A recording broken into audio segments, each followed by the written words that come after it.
Podcast time. No pre-show content, just me talking about, my body image issues.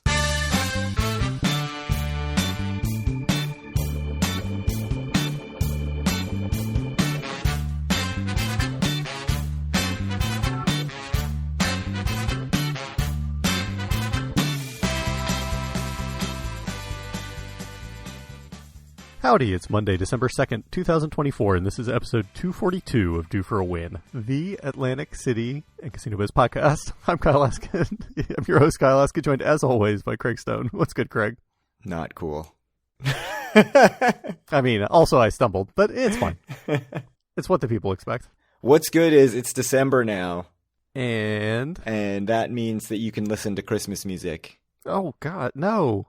Specifically, Cookin' Soul's Doom Xmas featuring MF Doom, the best Christmas album ever made. I think it's only about 25 minutes long, but it's excellent. Never heard it. It's so good. Cookin' Soul did a bunch with Christmas music samples where he puts like rap beats. So there's like a Wu-Tang one, there's a 50 Cent one, but the MF Doom one is by far the best, and you should go listen to it right now. It's all sort of like lo-fi beats too, so it's excellent for while you're working. That's what's good. What's not good is our last episode never went on Apple Podcasts for at least some people, myself included. What's up with that, Craig? So what I think happened is Apple only checks the podcast every 2 weeks because it thinks that we post every 2 weeks, because for the most part, we do post every 2 weeks. And if you want to update between then, you have to request it to refresh, which I did. But you can't request to refresh too many times or else it gets mad at you. And it's like, no. So what I think happened is there was a formatting issue in the title where the apostrophe was like a curly apostrophe instead of a straight apostrophe. Can't have that Unicode apostrophe in there. Yeah, so I think it messed up Apple's reading, which is weird because if you go to the feed on Apple Podcasts on your web browser, it shows up. So I fixed that apostrophe and asked it to refresh, and it was like, no, not going to refresh. So what I think is going to happen is that we'll post this episode and both episodes will pop up. What I hope does not happen is no episodes pop up. No episodes pop up. There's also a slim chance that this episode pops up and the previous episode just disappears. It's just in the ether. You got to go to Spotify. You got to go direct to the website to listen to it. Awful. If you're hearing this and you're like, what? 242? There was no 241. You're going to have to go find it. I give up. I can't figure out anything else to do. It's a quality technical support that you're used to from Due for a Win Incorporated. Yeah, it's not like I work in technical support. Literally on WordPress support. Yeah, well, I'm not doing WordPress support. I'm doing a Brightspace support, learning management systems. I mean, I shouldn't get too much into the weeds about what I do. Not that there's any anonymity on this podcast. But we cannot say where Craig works or what he does. Yeah, you can't find that information on the internet at all. Nope. I'm a very private person. That's why I have a podcast. Mm-hmm. We have an Always Once Never, which is probably not a very surprising Always Once Never if you listen to last week's, which I know a lot of you couldn't listen to last week's. But last week's was, some of the crappiest rooms in Atlantic City, Chelsea Form Tower. Tower, Dennis Tower, yeah. This week, it's nice but standard rooms. I didn't want to go like MGM Tower, crazy suites, those balcony suites at the Showboat. Surely the nicest rooms. Yeah. Isn't that what you had? I don't think it had the balcony. Mm. Maybe it did. I don't remember. Truly the nicest room of your life, certainly. Yeah. Biggest, probably. So my 3 rooms that are standard but very nice are the Borgata Standard Room, which they do call standard, Ocean Contemporary, which is what they call their basic room, and the Caesars Centurion Tower, which has been renovated. Uh-huh. I would add Hard Rock, which I do think the Hard Rock rooms are very nice, but I think you would just immediately throw those in the ocean. So yes, that sounds right. So of these 3, Always Once Never, I think there's no bad option here. No, I think they're all nice. It's hard. If we're only talking about the room product, that's one thing. If we're talking about like where we actually would like to stay in real life and gamble and like everything else that goes with staying, it's a bit different. The room product itself and like the stuff in the room, I think Ocean is the best, with the caveat that I haven't stayed there in a while and I have heard that they're getting a bit run down. Yeah, I've been in a couple rooms in Ocean that were pretty worn, but I also have not stayed there in a few years. So it may be fixed by now. I'm skeptical. And, as I said, the other issue is how much do I really want to stay and presumably play at Ocean? Not that much, probably. If you take it literally, Uh-huh. if it's going to be your always, that's where you're going to be staying every trip. Yeah. So maybe that's a flaw in this because it's really just a question Right, of it's- always which hotel. The casino, yeah, the property as a whole kind of comes into it so much. Yeah. I think taking that into account, probably it'd be pretty clear Borgata always ocean once more, and then Centurion Tower can go in the ocean. It's tough for me because staying in Borgata always means that I'm always in the marina. That's true.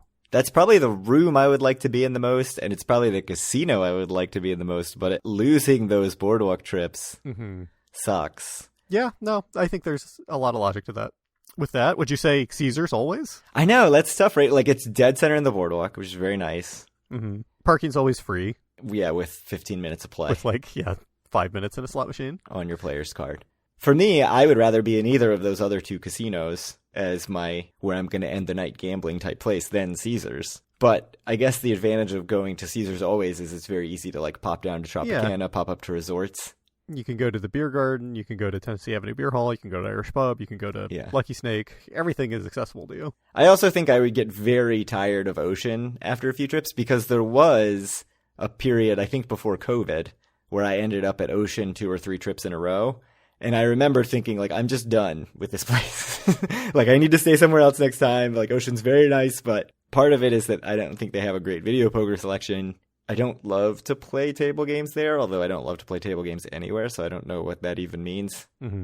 Before the Nolas opened, it was hard to get a cocktail places. Like, it was just the sports bar and that, I forget what they called it, 1929 or whatever it was. Nolas sucks. That's the rumor I've heard from myself. Yeah, Nola's. Not that Nola's has great cocktails, but... And then I always complained about all the restaurants closing early, including getting your ice cream sandwich the size of your face. It just seems crazy to say Caesar's Centurion always, considering how long it's been since I've stayed at Caesar's. But I do really like the room. I like the location. I think I'm gonna do it. The crazy thing is, if Hard Rock was an option, I would say Hard Rock always. Well, I mean, I think you can add it in. You can do Hard Rock always. And then what would be your once more? Borgata? Borgata, absolutely. Yeah. I don't know. It's hard. Like, the idea of only staying in Borgata once more is pretty brutal. Yeah. Yeah, no, but I gotta go Borgata always. I think that's where I am too. I think I'm going to stick with Borgata always. Yeah, I'll go Borgata always, Ocean once more, and I'll just... Ocean, I think no matter what, would be my once more. So. And I'll just Uber to the boardwalk, I guess. Yep. I guess there's a twist to this where you could say... Does your always mean it's every night that you're there? I think it has to be, because you can't cheat it by being like, oh, I'll stay at Borgata one night and then I'll switch to Caesars for another night. Like, no, I think that's cheating. You know, it was a good episode when we did the casino draft. That was a good episode. Really good. I think in retrospect, my choices look a lot better than they did at the time. Because I was very, like, Northern Boardwalk. Yeah, I mean, certainly when we did it, I had a coup by getting Bally's location as my first round pick. But since then, certainly the center of gravity on the boardwalk has moved quite far north. So, was that pre Hard Rock and Ocean? I think it was. I think so too. All right, so we both have gone after some deep thought for myself. Borgata always, Ocean once. Yep. Centurion Tower into the ocean. Yeah, this is sad. Centurion Tower. I mean. Just, Caesars, why even go to Caesars ever if your Centurion Tower's in the ocean? Yeah. The Hook is the answer to that. The Forum Tower? Obviously. Yes, right. Specifically overlooking the lobby. Got to do that Nobu room one time. Anyway, I've got a scenario for you. Let's hear it. I don't know if this is going to ring some bells for you, but let's say you're a group of 4 friends and you're going to do a dinner in Atlantic City. One of you goes all the time. One's really not spent barely any time at all in Atlantic City, and 2 go periodically. You, as the experienced person in the group, would like the newer people to have a good time in Atlantic City. Where do you think you should go to dinner? It's a good question. Like, Docks, I think, is the default, but it's not all that different, right? Like, it's a nice restaurant. Yeah.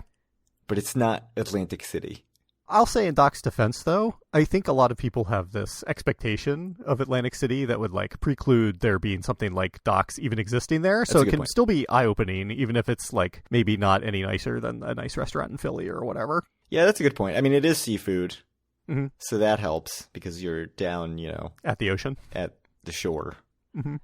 similar to the last scenario where we talked about somebody going to Atlantic City one time and maybe never going again. Mm-hmm. We threw out things like Tony's Baltimore Grill, Angeloni's Club Madrid. I don't think Tony's Baltimore Grill is the place to take this group.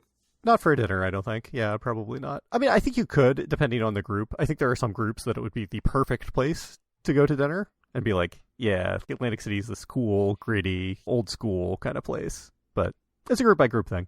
Yeah, I mean, I think there are some in casino restaurants that are really good and would be decent options, like even Super Frico at Caesars would be cool, but every fiber of my being wants to get out of the casino for this. If only because, like you mentioned, there's going to be probably 2 people in this group, or at least one, who doesn't think that something like Docks exists in Atlantic City or doesn't think there's anything worth doing outside of the casinos. Yeah. And I feel like it's our duty to take them to something good. Right. Would your answer change, let's say, if the new person wasn't there and it was another experienced person in their place? Yeah, then I would be going to someplace totally off the beaten path. I don't know what that would be.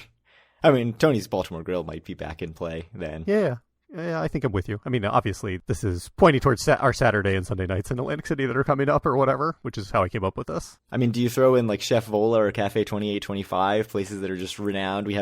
I've been to Cafe 2825. I have not been to Chef Vola. Yeah, I mean, I think it would be cool. I think you could do either of them, maybe either night. For me, personally, I'd be very interested in doing either. I think 100% you can throw it in, with the caveat that it's very hard to get seated at either restaurant, I think, unless you have a connection at Chefola. Right. Like, I think experience-wise, Cafe 2825 is very cool and would be very cool for the group to do if you have enough advance notice that you can get a reservation. Docks, I think, is much easier to get that reservation for a group of 4. Right, you can just go to Open Table and get it, or wherever Docks happens to be. I think it's Open Table. Yeah, I'm trying to talk myself into something other than my default answer, which is Docks, and I'm not convincing myself on anything. So I think I've got to just stick with Docks. I mean, maybe we'll make the link then, and I'll ask, should you just book a table for 4 on Saturday night at Docks? Like right now? Yeah. Or do we have more than 4 on Saturday night? Oh, no, because you're not going to be there. 4. I'm not going to be there. But I've been to Docks a bunch. That's true. I don't think anyone else has been to Docks, right? I doubt it. I think it could be good. What if I can get 2825? How about that? Am I obligated? You've been to both, so I think you would be better at answering that question than me. It depends on how people feel about Italian food, maybe, versus seafood. That's true. I mean, the thing that would make me want to do it is scarcity, right? Like, it's harder to get the 2825 reservation. So if it happened to be possible, I would be very inclined to do it, regardless of what anyone else said, just because I'm a sucker for getting something that seems to be hard to get. Mm-hmm. But I think for the scenario, I would still recommend Docks. Yeah, I think Docks is a good answer. Get some oysters. Don't get that weird buttery crab plate that I got last time. It was very one note. It was a lot of butter and a lot of crab. Yeah, everyone else's food looked so much better than mine, I have to say. All right, that's the scenario. That's the scenario. We talked about our podcast issues. Mm-hmm. We have hinted that we talked about last episode that there's a trip plan. Yep. But you have sort of segued into the trip plan, which is December 14th to the 16th, a Saturday to a Monday. Mm-hmm. When are you actually getting there? I mean, I think it's the same as last episode. I think your baseline assumption should be Saturday at midnight. Okay, so we're not going to see much of you on Saturday. I suspect you're not really going to see me too much on Saturday, unfortunately. But like I said, I'm going to be in D.C. all day doing stuff with the family. I have no idea when anyone else is getting there on Saturday. I tried to kick off a conversation to get the ball rolling on AC, but I think everyone ignored me. So yeah, so I'm just going to base my leaving time based on when if everybody else is getting there at 1, then I'll try to get there around then. If everybody else is getting there at dinner time, then I'll just get there at dinner time. I think that seems totally fine. Yeah. We have one friend in the group who we're not sure if he's staying one night or two. I don't even know if he's coming from Maryland or New Jersey or what. Well, I don't think his family's in New Jersey anymore, so I think he would definitely Okay. All right. So, going along with the scenario theme of a restaurant, mm-hmm. Is there anything that you feel like you need to show some of the people who make it less often? You have in the notes the seed. I think you guys absolutely need to do the seed on Saturday, 100%. Elric is someone who is really, really into beer, way more so than me. Oh, really? I think that's almost a must-do. I think that probably requires people getting there before dinner time, but we'll see. Yeah, that's probably true. I would assume people would get there before dinner time, but again, I tried to kick off the conversation about a day that I'm not even going to be there, so that's up to y'all. That's a good point. It's going to be mid-December. I have Beer Garden and or Tennessee Avenue Beer Hall on the list, but If it's, 25 degrees, I don't know that that's really a necessity. I mean, on the other hand, we are in Trop. It is right there, beer garden at least. It has heated lamps. It's a nice bar to sit at with the heated lamps. Mm-hmm. Get a liter of beer. Yeah. Yeah, so the plan is Tropicana the first night. We have rooms booked. Borgata, Sunday night, we have rooms booked for that as well. Mm-hmm. We're going to be very far away from things like Doherty's for happy hour. Yeah, I don't think that that's going to happen. We're going to be very close to Tony's Baltimore Grill. I think that's something you could definitely do. Either we could do it maybe like Sunday at lunch. That's true. And then go over to Borgata. Or maybe even, depending on when people get there, you could do it Saturday if people are getting in at lunchtime. That's a good point. If we're going to be in Tropicana, I feel like popping over to Tony's Baltimore Grill. You know what else is easy to pop over to for a beer is the Chelsea Pub and Inn. Oh, that's true. It's an excellent place to grab a beer. Yeah. I have on the list the Hook, because we've talked about going with a bigger group. Mm-hmm. I feel like that depends on who's there in the group. It's probably not the right group for that, honestly. Taylor and I are two people, I think, that are like, we'd do it, I think, if everyone did it, but I don't think either of us would be interested in doing it proactively. So, I mean, maybe Saturday, if you wanted to do it again, to make you do everything on Saturday, it would make more sense. But right. So basically, from what I can tell, is that you actually want to do nothing, and that you want everyone else in the group who's there on Saturday to do pack everything. in everything that's even remotely non-gambling related on Saturday, so that you have to do none of it. No sit-down meals. Here's the other thing that you need to keep in mind. I don't know what we're going to do. My expectation is that Taylor, Dave, and I at least are going to be watching the Ravens game for most of the day on Sunday, from 1 to 4. So sounds terrible. I won't be doing that. Yeah. Which is maybe good for you because you can go to Lucky Snake and do whatever else you want to do. Yeah, I don't know. I mean, it's a 2-night trip. I could carve out time for a football game. I'll see how I feel. Although I feel like I'll get through about half the game. I don't know where we would do it. I mean, I think doing it at a sports book is probably not realistic, but maybe we would just go to Vagabond or something like that. A damn good sports bar in Tropicana. Right. Yeah, or, Chicky and Pete's or whatever. Like something like that. I don't necessarily care where it is. You just want to see it? I just want to see it. Who do they even play 2 weeks from now? Do you know? The Giants. Oh, yes. Yes. In New Jersey, 10 miles from my house is the answer to that. Right next to the famous Meadowlands Hilton. That's true. Right next to the famous American Dream Mall. You had mentioned the outlets in the email, not anything that anyone on this podcast has heard. Are you really going to the outlets? I might poke my head in, see what's going on. Doing some Christmas shopping? Yeah, I could definitely see that. I will point out there's also the option to go to the Ocean Holiday Village, which is Saturdays only. Well, so I don't have that option. Oh, no, you don't have that option. Let me read to you from AtlanticCityNJ.com, the site that brings you the Do AC logo that we definitely did not steal. No, we wouldn't do that. That would be illegal and wrong. Yeah. Experience Ocean Casino Resort's enchanting holiday village, a festive wonderland filled with joy and cheer! ! Located inside the shops at the Row. Experience the magic of the holiday season with a bespoke local flair. 11 to 9 p.m. on Saturdays. I don't think that's something you're going to do, but maybe. No, I'm not walking all the way up to Ocean for that. I'd be much more likely to go to the outlets, but I doubt I'll even do that. Mm-hmm. So that's one thing. Also, I mentioned the Hook. There's a couple concerts, one of them being a band called Low Cut Connie, which I feel like the group of people going might actually like, but I can't imagine we're going to use Saturday night going to some show at the Anchor Rock Club. I can't imagine that either. I think that's something me and you need to just scout out first sometime. I did go and listen to some of their music. I liked it. It's good. Yeah. Good stuff. Philadelphia band. And then also Marky Ramone of the Ramones. His holiday blitzkrieg playing the Ramones classics at Tropicana, December 14th at 8 p.m.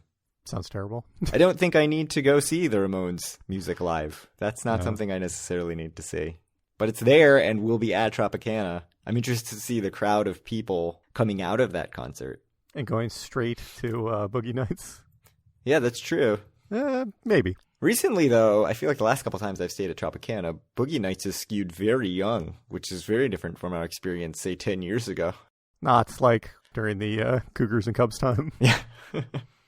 So here's a question based on all the other stuff we've talked about. When people are coming to Atlantic City who don't go a lot, like specifically one of our friends who's coming, hasn't been probably in years, right? How responsible do you feel for their good time? I think it'd be a good thing. I mean, insofar as I'd like people to go to Atlantic City more, I feel like it's pretty essential. Even beyond just like whether they ever go again or not. Oh, no, I don't. I'm totally self-serving in my interest in that, I think. Knowing that we're the supposed experts, it feels like if somebody leaves thinking like, oh, this place sucks, I feel like I've failed. What are the odds that happens, though? Pretty low. I mean, it's a group of there's friends. Things to do, right? There's going to be a lot of beer. There's a brewery. Fun to hang out. Yeah. You know. And it's just hanging out with friends. Like, there's no reason to leave thinking it sucks. And I don't think he has, like, super high expectations for Atlantic City being this amazing place. Yeah. He's been before, right? It's not like he's never been. True that. So my priorities, very quickly, knowing that we're staying at both Tropicana and Borgata. Number 1, 6s or better. Yes, the game is bad, but sure. I must play Double Down Stud. You can absolutely do that, unless they've taken those machines away. I also absolutely must play either Pygo Poker or Pygo Tiles. Okay. Borgata is another great place to do that. I know, it's getting harder to find those things, which is frustrating. It's getting harder to find like Pygo Poker at places, which is surprising. Trop only has one Pygo Poker table now, I think, at least last time I was there, and 0 tiles. So yeah, it's terrible. It's bad. I mentioned the seed. I obviously would really like to do that. I said we could do that Sunday afternoon, but you seem like you don't want to do that. Saturday would be better, given that I like beer plenty, but I think Elric is much more into beer than I am. So. Oh, yeah, and if he's leaving, like Sunday. He's leaving Sunday. He would not want to drink Sunday, I think. And the other thing is, Irish pub at Christmas, I have to see it, even if it's just to walk through. Yeah. I don't think I can, in good conscience, force anyone to spend more than 10 minutes there. But it is a thing to see. It's a wild, wild thing to see at Christmas time. Highly recommended. I went with you last year at Christmas time, right? I remember. Yeah. You go get a Guinness, pay in cash as is required. Look around at the Christmas lights and get out of there. And then come outside in the sunlight and be like, ah, because it's so dark in the Irish pub. Or just come out and it's like 5 p.m., so it's also dark outside and it's fine. Oh, that's a good point. It's the winter. Yeah. Do you have any must-dos on your list? Or is it just time to gamble with friends? I'm just excited that I'll be down there with a bunch of friends. You know, I'm on record as saying that trips with more than 2 people are much better than trips with 2 or less people. So that's true. I'm happy that there's going to be 5 people there at one time. Not that long, probably. But yeah, I know. There will be probably very brief overlap with some of them. Well, like I said, hopefully we'll do some Gilchrist on Sunday morning. We've got to if we're at Trop. You got to. Like I said, I'll try to use my celebration dinner there. My final celebration dinner, I don't know if you've heard, but they're closing that loophole. So it will be my final year as Diamond, I think. No more Wyndham credit card match. The Wyndham credit card thing is going away. Yep. Brutal. Not that it affects me any, because I never. No, I mean, I think it's fine. It was clearly a loophole. So I got my 1 year of Diamond out of it and a bunch of Wyndham points that we'll see if I ever use or not. I mean, I could still transfer a lower number per year to Caesars. So I have a question for you. Where should we eat dinner on Sunday night? We'll be at Borg, presumably, but we could probably drive somewhere if we want. Noodles of Cleveland. We could do that. That is an interesting point, especially if we aren't that hungry. Yeah, I mean, I guess the question is if we have people who are only there that night. Me, basically. Yeah, you and potentially my brother, although I'd be very surprised if he goes. Mm-hmm. Are they going to be satisfied with that? Is there like one dinner? I certainly don't care. I mean, yeah, if Paul comes, I'm like totally fine with going out to a nice restaurant somewhere. Yeah, that's a good question. I haven't really thought about that. Back to Docks. Docks 2 nights. Docks and Docks. I mean, the problem is I feel like the Borgata restaurants are kind of underwhelming, personally. There are some very nice ones that are very expensive that I don't really want to go to. And then it's like other choices that I think aren't all that interesting. So yeah, generic MGM stuff. Potentially, though, Sunday night in December is a chance to get a reservation at a place that would normally be very hard to get a reservation. That's true. Like Cafe 2825. Cafe 2825, Chef Vola. Well, I mean, if we do Chef Vola, we should probably just chill on the boardwalk all day, right? And then... yeah, it's a cab ride. Yeah, it's fair. Anything else on the trip before we get into news? No, I don't think so. I'm excited. We'll be there literally 2 weeks from right now. Or maybe we'll have just left. I don't know. I don't know when we're leaving Monday, but... it still seems very far away to me. Maybe because it's a bunch of stuff I have to do between now and then. Yeah. Christmas shopping. Yeah. Do that today, man. Cyber Monday. Cyber Monday. Yes, the day for cyber sex. What? That's not why it's called that? It's not something I've thought about in years. Is that a word that someone has used since like 1998? Probably not. I don't think Right? so. Cybersex. Wow. It's crazy. You'll never believe what those kids are doing.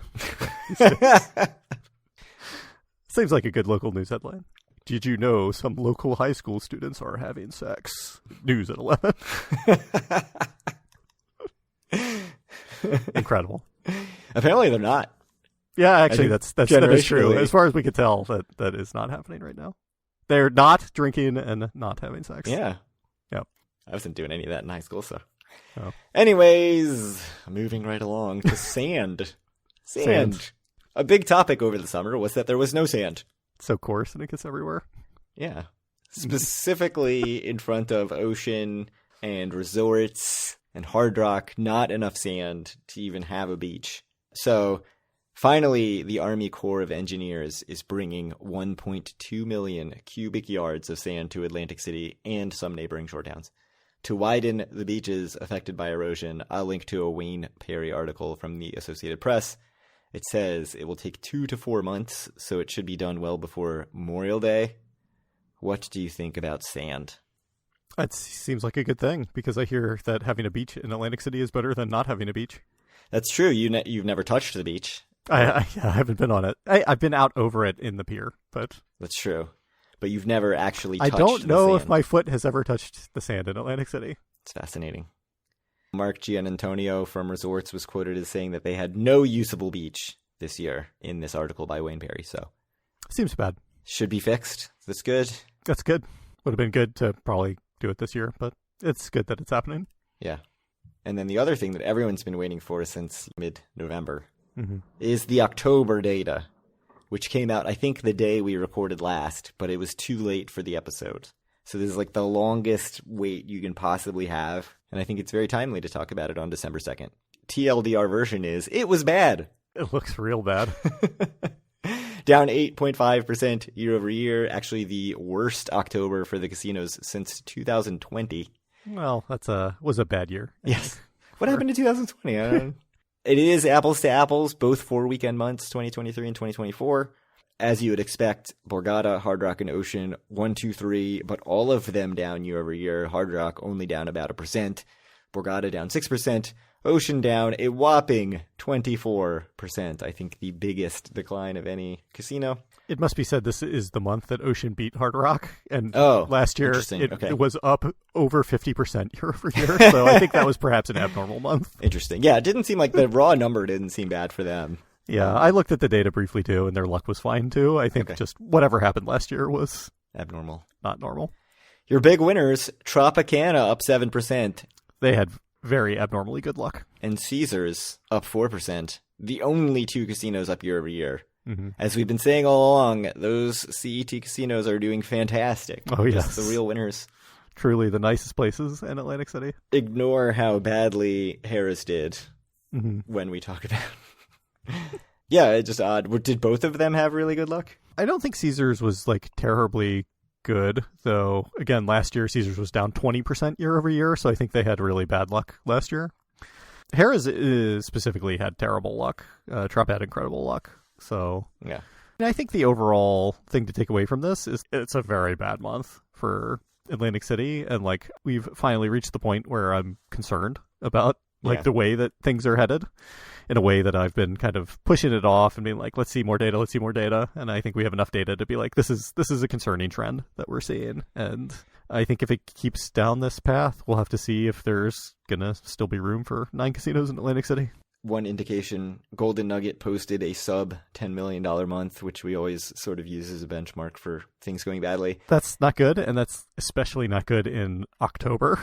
Like, you'd expect that in, like, January or February or something. Right, it's the first sub $10 million month since January of 2022, which was the absolute peak of Omicron.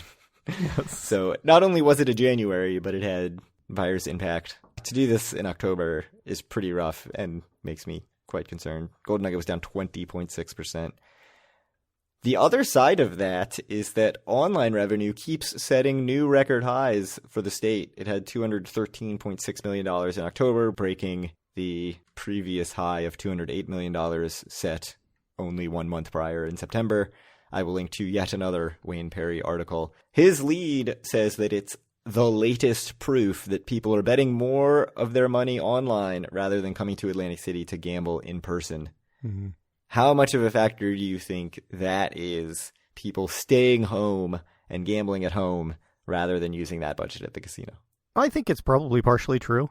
It has to be at some level. I mean, I think insofar as everything I've read about specifically like online sports gambling or mobile sports gambling being really quite bad for people financially, if you don't have much disposable income left or whatever, you're obviously not going to go to the casinos. And yeah, like I said, I've read some reports that mobile sports gambling is putting a pretty big strain on a lot of people who may otherwise go to Atlantic City or whatever, especially given there's overlap of people who would probably want to online sports gamble and people who would like to be in Atlantic City.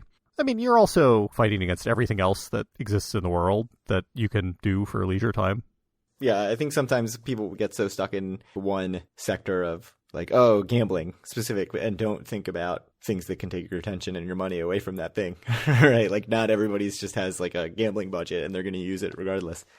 It's interesting, though, you mentioned the sports gambling and online gambling, like taking people's money away from what would normally go to physical AC casinos, which makes perfect sense. Like if I was not a person who actually went to the casinos, if I was like an industry analyst, I would say obviously, or even just any sort of business analyst. So yes, obviously money going to online is money that's not going to the casino. But as somebody who goes to the casino, those two things are so separate to me. It's such a different experience to gamble at the casino. If I can say, on the other hand, you're coming at this from a bit of a different perspective, or to use like a word that probably hasn't been used since 2017, or like at least shouldn't be used since 2017, like a bit of a privileged position, I think, in that I think a lot of these people, they don't have that much money or whatever floating around. So like if you lose a couple $100 on FanDuel on your phone or whatever, like you can't go to Atlantic City now. Yeah, that's true. I also am coming at it from a position as someone who the gambling is incredibly secondary in my going to Atlantic City. Like right. I enjoy it, but too. I'm not spending a lot of money. I don't seek out gambling outside of Atlantic City or Vegas, right? So I think I'm probably not a representative sample for that. Right. But yeah, it's just funny in my head. I'm like, would it affect my spending at all? Like if I was gambling on, I mean, I just have zero interest in doing it on the computer. Mm-hmm. I even thought the other day, it popped into my head, I got some Borgata, like sent me free money basically to log in and log back in and play. And I was like, I just don't even want to do it. Even with free money, like I'm just not interested in sitting on my computer and playing video poker or slots or whatever it is. So yeah, I mean, and for me, like I'm on the record as saying like I will not install those apps on my phone or whatever. And it's not because I'm not interested. I think it would be nice every once in a while, but I don't want to cross that line or whatever. Yeah, because you're too interested. Yeah, I don't even think it would be necessarily a problem, but I mean, I think it's a bad thing for society as well, so I don't want to support it either. It's better for me, like the 3 times I feel like I have to make a bet on something, I will drive to Maryland Live and make the bet in person, which is what I've been doing every year. Yeah, I mean, the other thing, and you've sort of scratched the surface of it, is that if you are saying that the online revenue is taking away from the in-person revenue, I think, especially with your reasoning that you've given, it's really hinting at pervasive problem gambling among people who can't really afford it. That I think we, as a casino-loving community and a gambling-loving community, like I know sports betting people are the same, like, that's not really a problem, right? And I think like maybe it's more of a problem than we're realizing, as some of the data, like especially, is coming out about the prevalence of sports betting. Yeah, on that positive note. Yeah. If you have send us more scenarios on how to get young people into the casinos to spend all the money they don't have. Yeah, just please send us scenarios or just other ideas at how to most efficiently convert all of someone's savings into profit for sports betting companies. That's very important. Yeah. The next scenario is if you only have $200 to your name, which online sportsbook should you deposit at to get the most bonus? Which online bonus is the most? Yeah. I think that's a good one. Anyway, if you want to reach out to us or to listeners, you can do so at our Facebook group, facebook.com/group/do-for-a-win. Find all of our content and don't buy a shirt at doforwin.com. Reach out to Craig on Twitter or Blue Sky at doforwin or me at Kyle Askin. And send Craig questions to doforwin@gmail.com and we will answer them on air. How's our inbox? Tom L. emailed saying that he ended up over by the still existing Piccalilli and I can't remember what the town is, somewhere in South Jersey. There's 2 towns that have pickle lilies still, right? And he said, obviously, he had to get the wings to go. And he said they were just as good, but a little more expensive. Get out of Atlantic City and the prices go up. That is in the inbox. But otherwise, yes, we need scenarios, maybe always once nevers. Yeah, we need scenarios. We need always once nevers. We need questions just to be able to answer on air. We want it all. We want it all, and we want it now. We want your very best FanDuel sign-up bonus codes. Next episode, it'll be a trip recap, right? Yeah, I believe so. Yeah, it doesn't seem that close. Seems like there should be another episode between. But just to be clear, there will not be another episode in between. Here's my final thought. I looked, and the last normal October that we had a sub $10 million month was 2013. And that that was the bad days. That was, so Golden Nugget had a $9.5 million month in 2013, and Trump Plaza had a sub $5 million month then. Which is just incredible, and like how badly Trump Plaza was doing for so long, and yet it just kept staying open. I think by then it had announced it was closing. It didn't close until September of 2014, so it was a year later. That's crazy. How? Like, how do you not see that 5 and you're just like, well, cease in operations now? In 2012, it was $6.5 million. That's so bad. So 2012, which was like really the bad days, there were 5 casinos in October that were sub $10 million. It's amazing. Revel, which was just truly the worst casino ever. Can you imagine that large of a property getting under $10 million in a month in gambling revenue? That is incredible. Atlantic Club, Resorts, Golden Nugget, and Trump Plaza all had sub $10 million months in October 2012. What a throwback. I mean, that was 12 years ago. Revel. But still. Wow. I mean, they had a $6.2 million month in November of 2012. I think a weird thing about that, just from like a psychological standpoint, is Revel and Trump Plaza had overlap. Like, Revel seems recent to me. Trump Plaza seems ancient. Seems like it closed forever ago. It does. And yet, opened at the same time. And really, I think Trump Plaza was probably open the entire lifespan of Revel, right? Mm-hmm. The actual last sub $10 million month was October 2016. The Taj Mahal had an $848,000 month because they closed on like the 3rd day of the month. Yeah. All right. Yeah. All right. Thank you guys very much. And we'll be back with a, hopefully, very exciting trip recap in 2 weeks. Come find us in Atlantic City. I won't be tweeting, but you'll just see like 5 dorky middle-aged white dudes walking around, and it's probably us. Maybe 6. Who knows? Maybe 6. The dorkier they are, the more likely it is to be us. That is what I will say. That's true. If one of them looks like Bill Gates, you have nailed it. Yeah. And you should ask him if he wants to go to the strip club. Correct. One of the greatest and funniest Vegas things that has ever happened to us. It's amazing.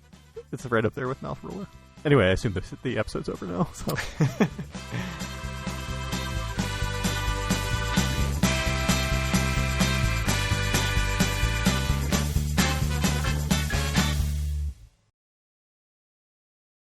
Talking about societal ills of sports gambling. Holden's getting all into Pokemon cards. Mm-hmm. Which is going to be just like me bleeding money because it's an excuse to buy packs of things, which I just want to do really bad. Right. And so I've watched, I'm sure you've seen similar with like Magic the Gathering stuff, right? Mm-hmm. People who buy these $800 packs. Yeah. And they're like ostensibly investing channels, but they always open the fucking packs. Like that's what I would do. I have in my lifetime bought 4 boxes of cards and been like, okay, I'm going to sell 3 of these boxes because I got a really good price and I'll open one. And then I just open all 4 boxes. How many of these people are just like blowing thousands of dollars a week on Pokemon cards and then opening them and getting, $400 of cards to sale? Like playing the penny slots. I bet $3 and I get 26 cents back.